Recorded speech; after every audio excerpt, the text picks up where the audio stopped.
But here's the second thought. Even if it did lead to growth beyond your wildest dreams, for many, that growth and success comes at a cost. You know what those costs are? Usually personal relationships and health. Everything in life has to do with costs. Think about it with money. So my family and I took a trip to the Bahamas a few weeks ago, right? Trip to the Bahamas, that costs money. We want to go to the Bahamas. We want to get away. Place looks beautiful. We want some quality family time, but that costs money. Fly there, stay in a resort, eat there, right? Do anything, activities there. So we have to ask ourselves, we can have the vacation at the Bahamas, but it's going to cost us something. It's going to cost us money. Or if we don't want to give up the money, we want to keep the money, that's going to cost us something also. It's going to cost us the opportunity to go on that vacation. So there's always a cost. There's never not a cost, right? It's the same thing with investing. You could say, I don't have the money to invest in my retirement account or my 401k. Okay, well then there's an opportunity cost there. You're giving up the ability to earn interest on that money, compounding for many, many years to make you a millionaire. Yeah, you don't give up the cost of the money now, but you give up the future cost. So it's always a cost.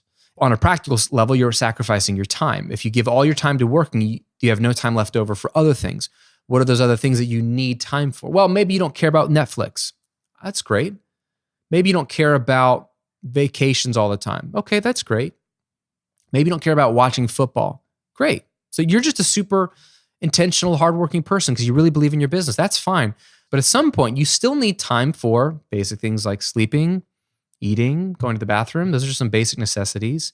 But beyond that, if you're pulling a Bill Gates and you don't believe in weekends or vacations for a decade of your life, okay, well, if you give up your weekends, that means no time to go to church, worship your God, no time to rest and play with your family or take your wife out on a date. So you start to see that your relationships suffer. You're not involved in your community. Your neighbors don't see you. Your parents don't see you.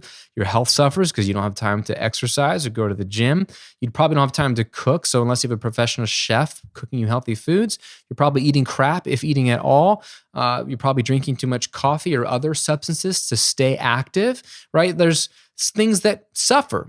You have a cost to be able to work every waking hour. Don't give me that I'm single, I should work 16 hours a week. That doesn't make any sense. 16 hours a day, I mean. So define your weeks and define your days. Be very clear. If you're going to say, Graham, I'm going to work as much as I want and I promise it's not going to bleed into my personal life or my health, then be really clear about where those lines are and protect yourself. Third thought, working all the time is not the only way to reach your goals.